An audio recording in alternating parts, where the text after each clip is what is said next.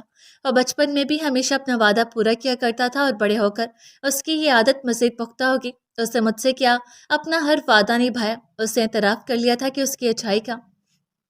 اور پتہ ہے حیدر، زمل نے صرف تم سے محبت کی تھی، صرف تم سے، اتنی محبت جتنی کر سکتی تھی۔ خدا کے بعد اگر کسی سے محبت کی تھی تو وہ تم تھے ارتضیٰ حیدر۔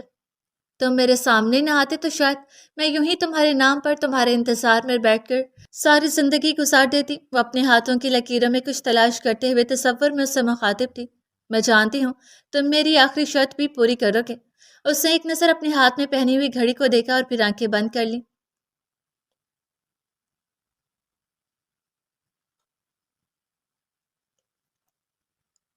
مصطفیٰ، ضد مت کرو، ابھی تمہیں ڈسچارج نہیں کر سکتے۔ سومیا نے اسے جھٹکا۔ آج اسے تیسرا دن تھا ہاسپٹل میں اور وہ ڈسچارج ہونے کی ضد کر رہا تھا۔ ڈاکٹرز کے مطابق وہ پہلے سے بہت بہتر تھا، لیکن کمزوری اب بھی باقی تھی۔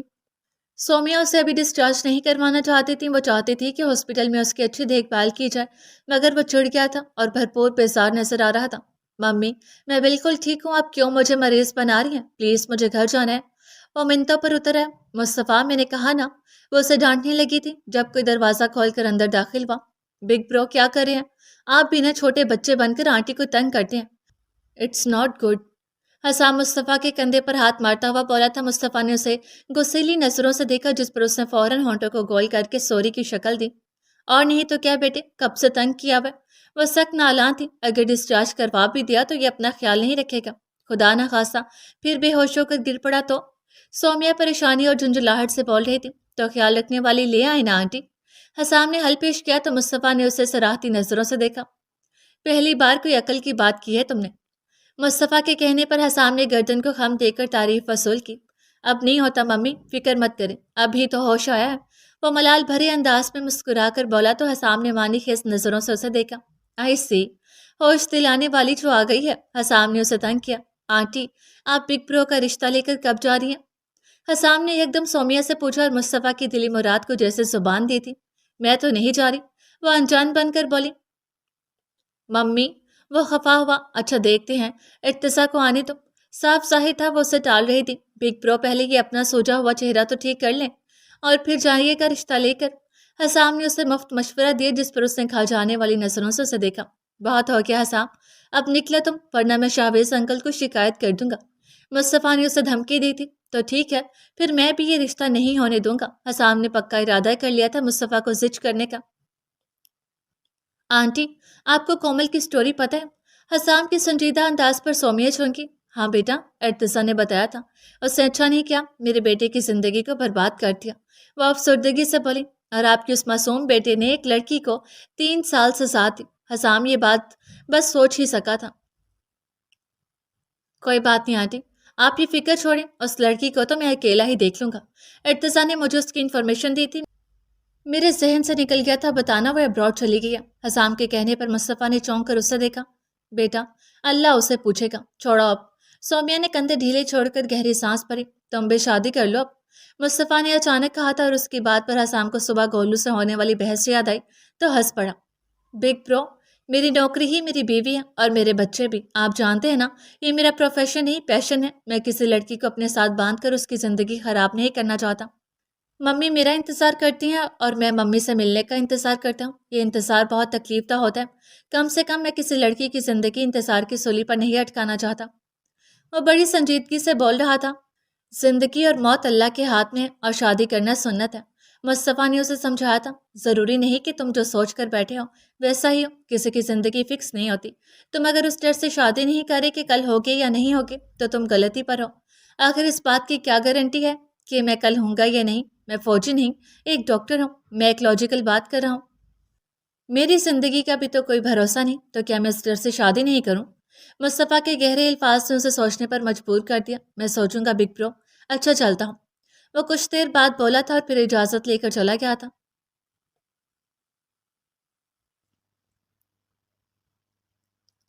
پانی ڈالو، کسی نے کرخت آواز میں کہا تھا اور ساتھ ہی ٹھنڈے پانی کی بالٹی اس کے منہ پر الٹ دی گئی تھی۔ پانی اتنا ٹھنڈا تھا کہ یکدم اس کے دانت کٹکھٹانے لگے تھے۔ کون کون ہے؟ کھولو مجھے! پھٹی پھٹی نظروں سے نیم اندھیرے میں دیکھنے کی کوشش کرتا وہ چیخ رہا تھا۔ اس کے سر پر ٹارچر لیمپ روشن ہوا تھا۔ اکھڑتے تنفس سے اس نے وحشت کے عالم میں چلانے کی کوشش کی تھی۔ اس کے حلق میں پیاس سے کانٹے چبھ رہے تھے۔ بھگوان کی قسم کھائی تھی کہ تجھے اور تیرے باپ کو برباد کر کے چھوڑوں گا۔ اس نے کسی کی وحشت ناک آواز سن کر جیسے چونک کر سامنے دیکھا تھا۔ اس کے سامنے 3 آدمی ماسک پہنے کھڑے تھے۔ میرے باپ نے کیا بگاڑا ہے تمہارا؟ وہ بمشکل بول رہا تھا۔ اس سے بولا نہیں جا رہا تھا، سانس سکڑا ہوا تھا۔ بھوک کی وجہ سے سر بھی چکرا رہا تھا اور سب دھندلا دھندلا نظر آ رہا تھا۔ تیرے باپ نے ہی تو سب بنا بنایا کھیل بگاڑا ہے ہمارا۔ ان میں سے ایک دراز قد آدمی نے اس کے چہرے پر مکہ مارتے ہوئے کہا تھا۔ نہیں، تم جھوٹ بول رہے ہو۔ دلاور نفی میں سر ہلا کر زور سے چیخا۔ چیخنے کی وجہ سے حلق میں خراشیں پڑ گئی تھی۔ جھوٹ؟ دوسرے شخص نے کہکا لگایا تھا۔ جھوٹ تو تیرے باپ نے بولا ہے ہم سے۔ فوج کو ہماری خبر دے دی۔ تیرے باپ کے آدمی نے کالج میں بم ڈیفیوز کر دیا، سب مٹی میں ملا دیا۔ آخر پر وہ اسے بالوں سے پکڑ کر جھنجھوڑتے ہوئے چنگھاڑا تھا۔ نہیں، میرا باپ تم لوگوں سے مخلص تھا۔ دلاور دبی دبی آواز میں گھرایا تھا۔ جو شخص اپنے دیش سے مخلص نہ ہو وہ کسی سے بھی مخلص نہیں ہوتا۔ تیرا باپ ایک غدار ہے اور تو ایک غدار کی اولاد ہے۔ اس کے الفاظ نے اس کی روح تک کو جھنجھوڑ دیا تھا۔ غدار؟ اس کے لب کب کپائے تھے۔ غدار کی اولاد؟ وہ بے یقینی سے خود سے بڑبڑایا تھا۔ ضمیر نے جیسے کوڑے لگانے شروع کیے تھے۔ نہیں ہوں میں غدار، نہیں ہوں میں غدار کی اولاد، مجھے جانے دو، مجھے جانے دو، میں کچھ نہیں جانتا۔ وہ یکدم ہی پھوٹ پھوٹ کر رو پڑا تھا۔ اس کے یوں رونے پر ان تینوں بھارتی ایجنٹس نے زبردست کہکا لگایا تھا۔ یہ تو بڑا کمزور دل نکلا، کہاں اس کا باپ اور کہاں یہ بکرے کا بچہ۔ آکاش نے کہکا لگاتے ہوئے استہزائیہ انداز میں کہا تھا۔ اسے کھانا دو، یہ زندہ چاہیے مجھے جب تک سبحان خان میرے ہاتھ نہیں لگتا۔ آکاش اپنے دونوں ساتھیوں سے کہہ کر باہر چلا گیا تھا۔ مجھے اپنے ماں باپ کی گناہوں کی سزا اس دنیا میں بھگتنی پڑے گی۔ دلاور نے بے حسی سے سوچا تھا، کاش آپ دونوں نے میری تربیت اچھی کی ہوتی، مجھے حیدر کی طرح ملک سے محبت کرنا سکھایا ہوتا تو آج مجھے یوں غدار ہونے کا تانا نہ ملتا۔ اس نے دھندلائی آنکھوں سے ٹارچر سیل کے تاریک کونے میں کراہتے ہوئے سوچا تھا۔ ہرمین اٹھو! زوبیا نے اسے بری طرح سے جھنجھوڑا تھا۔ کیا تکلیف ہے، سونے دو، وہ چٹک کر بولی تھی۔ اٹھ جاؤ ورنہ بھائی خود آ کر تمہیں اٹھائیں گے۔ زوبیا نے اسے ڈرانا چاہا تھا۔ تمہارے بھائی میں اتنی ہمت نہیں، وہ جھلا کر لاپرواہی سے بولی تھی اور دوبارہ کمبل چہرے پر ڈال کر سو گئی تھی۔ ہرمین، بھائی واپس جا رہے ہیں ڈیوٹی پر، تم سے ملنا چاہتے ہیں۔ زوبیا نے اسے اٹھانے کی آخری کوشش کی تھی۔ میری طرف سے بھاڑ میں جائے، مجھے سونے دو۔ وہ اس کے بھائی پر لعنت بھیج کر دوبارہ کروٹ بدل کر سو گئی۔ تمہیں شرم نہیں آتی میرے بھائی کے بارے میں ایسا کہتے ہوئے؟ زوبیا نے صدمے سے اسے دیکھا جو ڈیٹ بن کر سو رہی تھی۔ تمہارے بھائی کو نہیں، اپنے شوہر کو کہا۔ اسے کمبل سے منہ باہر نکالے بغیر جواب دیا۔ میں بھائی کو بتاتی ہوں۔ زوبیا نے دھمکی دیتے ہوئے منہ پر ہاتھ پھیرا۔ اس سے پہلے کہ وہ باہر جاتی، یاور خود ہی اسے روم کے دروازے پر کھڑا مل گیا تھا۔ زوبیا نے جذبہ سو کر اسے دیکھا۔ یقیناً وہ ساری بکواس سن چکا تھا اپنی بیوی کی۔ زوبیا نے کچھ کہنا چاہا مگر یاور نے اسے آنکھوں سے چپ رہنے کا اشارہ کیا اور بیڈ کی طرف بڑھا۔ ہرمین اٹھ جاؤ بھائی! زوبیا نے اسے آنے والے خطرے سے خبردار کرنا چاہا تھا۔ کیا بھائی بھائی لگا رکھا ہے؟ وہ جھلائی تھی۔ ڈرتی نہیں ہوں میں تمہارے اس سڑیل بھائی سے، دیکھ لینا تمہیں اور تمہارے بھائی کو جہنم میں بھی جگہ نہیں ملے گی۔ ہر وقت میری نیند خراب کرتے ہو تم دونوں۔ وہ چڑھ کر کمبل کے اندر سے ہی بول رہی تھی۔ اچھا، نہیں ڈرتی تم مجھ سے؟ اس نے سنجیدگی سے پوچھا۔ نہ، بالکل نہیں، میں اس کھڑوس سے بالکل نہیں ڈرتی، اس سے بڑے دھڑلے سے صاف انکار کیا۔ زوبیا نے بھائی کو دیکھا جس کا چہرہ غصے کی وجہ سے تپ رہا تھا۔ یاور نے ایک جھٹکے سے اس کے اوپر سے کمبل اتارا اور اس کے سر کے نیچے سے تکیا کھینچ کر سوئی ہوئی ہرمین کو ایک جھٹکے سے بازو سے پکڑ کر کھڑا کیا تھا۔ کون بدتمیز! وہ اس اچانک افتاد پر حواس باختہ ہو گئی تھی۔ نظریں سامنے اٹھی تو پھر مقابل کی سخت نظریں دیکھ کر اپنی کی گئی شاندار بکواس یاد آ گئی۔ یقیناً وہ سب کچھ سن چکا تھا، اس میں اتنی بھی ہمت نہیں تھی کہ نظریں اٹھا کر اسے دیکھتی۔ زوبیا نے اسے ایسے دیکھا جیسے کہہ رہی ہے، میں نے کہا تھا نا اٹھ جاؤ۔ آ آ آپ؟ اس کی زبان لڑکھڑا گئی تھی۔ جی میں۔ اس نے سنجیدگی سے اسے دیکھا۔ ملکہ عالیہ، آپ کے پاس وقت ہو تو غلام کچھ عرض کرنا چاہتے ہیں، اجازت ہے؟ وہ بڑی سنجیدگی سے طنزیہ بولا تھا۔ غلام کو اجازت دی جاتی ہے۔ حرمین کے لبوں سے اچانک پھسلا۔ مقابل کی شعلہ بار آنکھیں دیکھ کر اس نے فوراً زبان تانتوں تلے دبائی تھی۔ میں چلتی ہوں حرمین، بیسٹ آف لک۔ زوبیا دامن بچا کر نکل گئی تھی۔ غدار! حرمین نے اس کی چالاکی پر اسے کوسا تھا۔ یہ کیا حرکت ہے؟ یاور نے اس کے بازو کو دوبارہ جھٹکا دیا تو وہ ہوش کی دنیا میں آئی۔ کون سی حرکت؟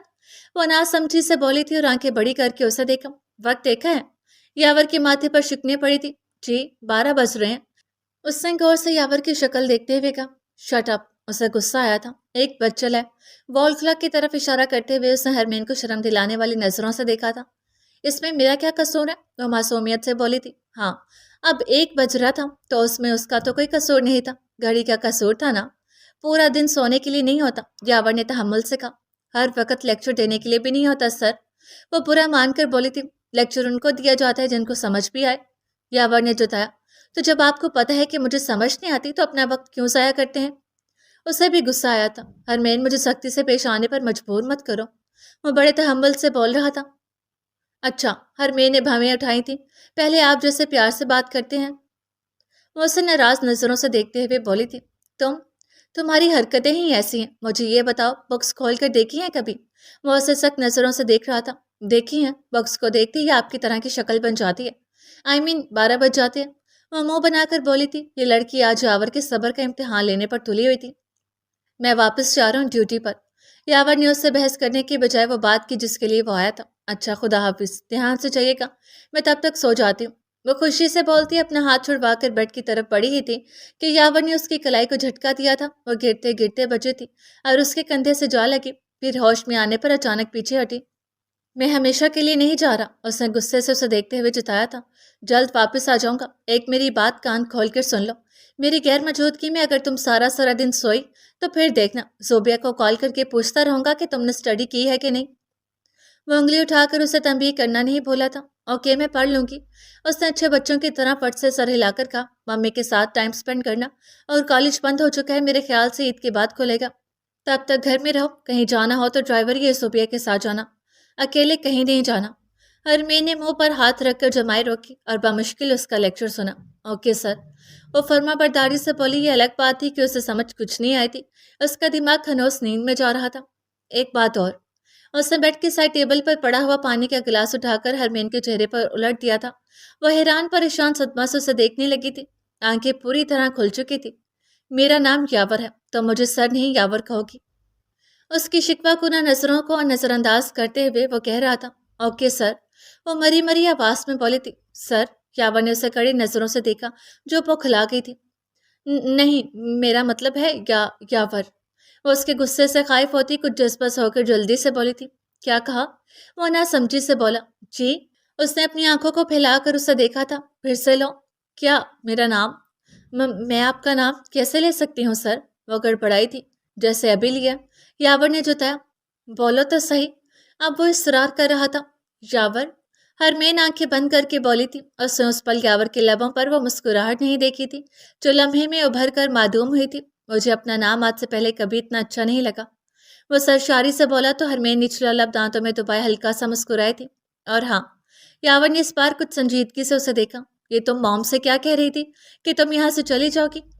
وہ اسے گزشتہ شام کا حوالہ دے رہا تھا۔ حرمین نے چونک کر اسے دیکھا تھا۔ وہ میں، یاور نے ہاتھ بڑھا کر اسے بولنے سے روکا۔ یہ میرا گھر ہے اور اس پر تمہارا پورا حق ہے، تمہیں اب یہی رہنا ہے، ہمیشہ میرے ساتھ۔ حرمین کا ہاتھ ہولے سے اپنے ہاتھ کی گرفت میں لیتے ہوئے اسے نرمی سے دبایا تھا۔ مجھے لگا شاید آپ کی موم کو میرا آنا۔ یاور نے اس کی بات کاٹی۔ دنیا میں کسی بھی انسان کو تمہارا وجود اچھا لگے یا نہ لگے، تمہیں اس سے کوئی سروکار نہیں ہونا چاہیے، اور جو گھر تمہارے شوہر کی ملکیت ہے تمہیں اس سے کوئی نہیں نکال سکتا۔ تم خود بھی وہاں سے جانے کی بات نہیں کرو گی، صرف اس وجہ سے کہ کسی کو برا لگے گا۔ اپنی پوزیشن سمجھو حرمین، تم میری بیوی ہو اور اب یہ تمہارا گھر ہے۔ اور اسے نرمی سے سمجھایا تھا، پھر اسے آہستگی سے اس کا ہاتھ چھوڑ دیا تھا، ورنہ میں آنکھوں سے اسے دیکھتی رہی تھی۔ میں چلتا ہوں اب۔ وہ چند قدم پیچھے ہوا تھا اور ہاتھ ہلایا، جلدی آئیے گا۔ حرمین نے ہاتھ ہلاتے ہوئے کہا تھا، اور اپنا خیال رکھیے گا۔ یاور اس کے قدم تھمے تھے، پھر اس کے چہرے پر مسکراہٹ آئی تھی۔ میں جلد آؤں گا۔ اس نے گہری نگاہ سے اسے دیکھا تھا، پھر پلٹ گیا تھا۔ وہ چوکھٹ پر کھڑی اسے جاتا دیکھتی رہی تھی۔ اس وقت تم نے ہمیں یہاں کیوں بلایا؟ حسام نے بے حد جھنجھلا کر پوچھا تھا۔ تمہاری شادی کا مینیو ڈسکس کرنے کے لیے، ارتضیٰ نے دانت پیس کر کہا۔ Oh major Irtaza, you are so sweet. Hussam کی جیسے باچھیں کھل گئیں۔ کب ہے میری شادی؟ اور کس سے کروا رہے ہو؟ اس سے بے حد ایکسائٹمنٹ سے اپنے ساتھ بیٹھے ارتضیٰ کا منہ چوم لیا۔ اسے جذبہ سے ہوتے ہوئے ٹیشو سے اپنا گال رگڑا۔ یاور نے اس کے تاثرات دیکھ کر اپنا کہکا روکا۔ What is this naan sense behaviour? Irtaza دبی دبی آواز میں گرایا تھا۔ یہ تو میرا پیار ہے تیرے لیے میری جان، اپنے بھائی کی شادی کروا رہے تو۔ حسام نے دانت نکالے تھے۔ شٹ اپ، ارتضیٰ نے اسے ڈانٹا۔ ہم یہاں ایک اہم بات کرنے کے لیے جمع ہوئے اور تمہیں مذاق سوچ رہا ہے۔ اس نے کچھ سخت نظروں سے اسے دیکھا تھا۔ دیکھ لینا، ایک دن تم مجھے یاد کرو گے۔ حسام نے بڑی سنجیدگی سے کہا تھا۔ رو گے تم لوگ ایک دن میرے لیے؟ اس کا انداز عجیب تھا۔ میں اچھا نہیں لگتا نا تم لوگوں کو بولتا ہوا؟ حسام کی بات ان دونوں کو بری طرح سے جذباتی کر دیا تھا۔ آئی ایم سوری حسام، میرا وہ مطلب نہیں تھا، میں بس کام کے وقت۔ ارتضیٰ فوراً شرمندہ ہوا تھا۔ او یس، یہی تو میں چاہتا تھا۔ حسام اچانک ہی چیخا تھا اور موبائل ان دونوں کی نظروں کے سامنے کیا۔ یہ ابھی حسام نے ارتضیٰ کی ویڈیو بنائی تھی، سوری کہتے ہوئے کی۔ شاید ارتضیٰ نے زندگی میں پہلی بار اسے یوں جذباتی ہو کر سوری کہا تھا۔ بہت بے غیرت ہو تم حسام، بہت زیادہ۔ یاور نے اس کی گردن دبوچ لی تھی۔ چھوڑو نہ یاور، ابھی تو اس گدھے میجر نے میری شادی نہیں کروائی، اوپر سے میرا دل دکھا دیا۔ حسام نے دہائی دی اور ساتھ ہی معصوم شکل بنا کر ارتضیٰ کو دیکھا، جو ہاتھ کی مٹھی پر چہرہ رکھے اسے سنجیدہ نظروں سے دیکھ رہا تھا۔ تمہیں ذرا بھی کچھ تو خیال کرو، ہم پبلک پلیس میں بیٹھے ہیں۔ ارتضیٰ نے ان دونوں کو ڈانٹا۔ وہ تینوں اس وقت ایک کیفے میں بیٹھے ہوئے تھے، کونے والی میز پر۔ اچھا بھونک، کس لیے بلایا؟ حسام نے ہاتھ اس کے کندھے پر مارا اور پھیل کر کرسی پر بیٹھ گیا۔ ارتضیٰ نے سخت نظروں سے اسے گھورا تو وہ فوراً سے سیدھا ہوا تھا۔ سوری میجر، میرے منہ سے نکل گیا تھا۔ اپنی غلطی کا احساس ہونے پر وہ فوراً معذرت خواہ انداز میں بولا۔ ہم لوگ کامیابی کے بہت قریب ہیں، لیکن ابھی بھی کچھ مسنگ ہے۔ حسام، تم دلاور کے بارے میں کچھ جانتے ہو؟ ارتضیٰ نے گردن موڑ کر اس سے پوچھا تھا۔ ہاں، وہ اس منحوس آکاش کی قبضہ میں ہے، اس کی اچھی دھلائی ہو رہی ہے۔ جب تک صوبان خان ان ایجنٹس کے ہاتھ نہیں لگتا وہ اسے نہیں چھوڑیں گے۔ اور مزے کی بات یہ ہے کہ صوبان خان اس بات سے بے خبر ہے۔ اس نے دلاور کو بھاڑ میں بھیج دیا، اس کی طرف سے وہ جہنم میں جائے۔ حسام کی معلومات ہمیشہ اپ ٹو ڈیٹ رہتی تھی۔ اوہ نو، دلاور ان کے قبضے میں ہے؟ تم نے پہلے کیوں نہیں بتایا؟ ارتضیٰ اچانک پریشانی سے بولا تھا۔ کیوں، تم نے کیا کرنا تھا اس گھامڑ کا پوچھ کر؟ حسام نے ہاتھ جھلا کر کہا۔ ایڈیٹ، دلاور اپنے باپ کے سارے رازوں سے واقف ہے اور وہ اپنے باپ کے خلاف گواہ بن سکتے ہیں عدالت میں۔ وہ ایجنٹس کے قبضہ میں ہے تو وہ لوگ اسے نہیں چھوڑیں گے۔ اف، مجھے کیوں نہیں پتہ چل سکا؟ ارتضیٰ نے سر ہاتھوں میں گرا لیا۔ تم فکر مت کرو، ہم اسے ڈھونڈ نکالیں گے۔ فی الحال یہ سوچو کہ سام کو بل سے باہر کیسے نکالنا ہے۔ یاور نے سنجیدگی سے کہا۔ سام خود چل کر آئے گا، ہمیں اس کے بل تک جانے کی ضرورت نہیں۔ ارتضیٰ ریلیکس سا پیچھے ہو کر بیٹھ گیا تھا۔ چھی، کتنے گندے ہو تم لوگ، سانپ سانپ بولے جا رہے ہو۔ حسام نے برا سا منہ بنایا۔ یہ کوڈ ورڈنگ والی لینگویج ہے، یاور تب کر بولا۔ اتنی گندی؟ حسام، ارتضیٰ نے دبی دبی آواز میں اسے گھورا۔ جی حسام کی جان۔ حسام نے معصومیت سے پلکیں جھپکا جھپکا کر ارتضیٰ کی طرف دیکھتے ہوئے کہا۔ اس کے انداز پر نہ چاہتے ہوئے بھی ارتضیٰ کو ہنسی آ گئی تھی۔ کبھی تو چپ ہو جایا کرو، ارتضیٰ بے بسی سے بولا تھا۔ اگر میں چپ ہو گیا تو تم لوگ بھی خاموش ہو جاؤ گے، وہ بڑی سنجیدگی سے بولا تھا۔ لہذا بھر کو تو یاور اور ارتضیٰ چپ ہو گئے تھے۔ وہ ٹھیک کہتا تھا، ان کی زندگیوں میں حسام کے دم سے ہی رونق تھی۔ حسام بولتا تھا تو ان کو زندہ رہنے کا احساس ہوتا تھا۔ ایسی باتیں مت کیا کرو حسام، تمہیں کتنی بار منع کیا، ہم پر رحم کھاؤ۔ ارتضیٰ نے سنبھل کر جواب دیا۔ دل تو اس کا اندر سے لرز کر رہ گیا تھا۔ اچھا نہیں کرتا بھائیو، اب میں جا رہا ہوں۔ اسے فوراً ہاتھ اٹھا کر مصلحانہ انداز میں کہا۔ کدھر جا رہے ہو؟ یاور نے پوچھا۔ میں سنسر کو برتن واپس لینے، اسے عام سے انداز میں بتایا تو وہ دونوں فوراً سیدھے ہو کر بیٹھ گئے۔ کیا مس خنسا کون ہے؟ کہاں ملی؟ کون سے برتن؟ حسام، تمہارا چکر چل رہا ہے، ہمیں بتایا بھی نہیں، یاروں سے غداری۔ اے چپ کرو۔ اتنے سوالات کی گولہ باری پر حسام نے دونوں ہاتھ کانوں پر رکھ لیے تھے۔ تیرے نکاح پر ملی تھی، وہی لڑکی جس کو تو نے میرے پاس بھیجا تھا سیلفی لینے؟ حسام کے بتانے پر ان دونوں کے لب او میں سکڑے اور دونوں پیچھے ہو کر بیٹھ کے، وہ سیمل بھابھی کے کالج میں ہی پڑھتی ہیں، ان کی کلاس فیلو۔ یاد ہے کالج میں حملہ ہوا تھا تو یاور تو نے مجھے ایک لڑکی کے ساتھ دیکھا تھا، اس نے اس روز کا حوالہ دیا تو یاور نے سر ہلایا۔ یہ وہی ہے مس خنسا، میں نے ان کی جان بچائی تھی تو انہوں نے مجھے سحری اور افطاری بھیجی تھی اپنے چھوٹے بھائی کے ہاتھ، ان کا گھر میرے بلاک میں ہی ہے۔ حسام نے تفصیل بتائی تو وہ دونوں مشکوک نظروں سے اسے دیکھنے لگے۔ ایک سوال ابھی باقی ہے، یاور نے سنجیدگی سے کہا۔ کون سا سوال؟ حسام نے حیرت سے پوچھا۔ تیرا چکر چل رہا ہے نا؟ ارتضیٰ نے سنجیدگی سے پوچھا۔ استغفر اللہ، میرا کوئی چکر نہیں چل رہا۔ وہ ایک دم ہی کھڑا ہو گیا۔ ایسی کوئی بات نہیں اور ایسا کچھ سوچنا بھی مت۔ وہ سنجیدگی سے کہہ کر وہاں سے چلا گیا۔ اس سے کیا ہو گیا؟ یاور نے حیرت سے اس کے اس انداز کو دیکھا۔ اس سے دورہ پڑتا رہتا ہے، تم فکر نہ کرو، میں کرتا ہوں اس کا علاج۔ ارتضیٰ نے اسے تسلی دی تھی۔ یاور مطمئن ہوا تھا یا نہیں، مگر خاموش ضرور ہو گیا تھا۔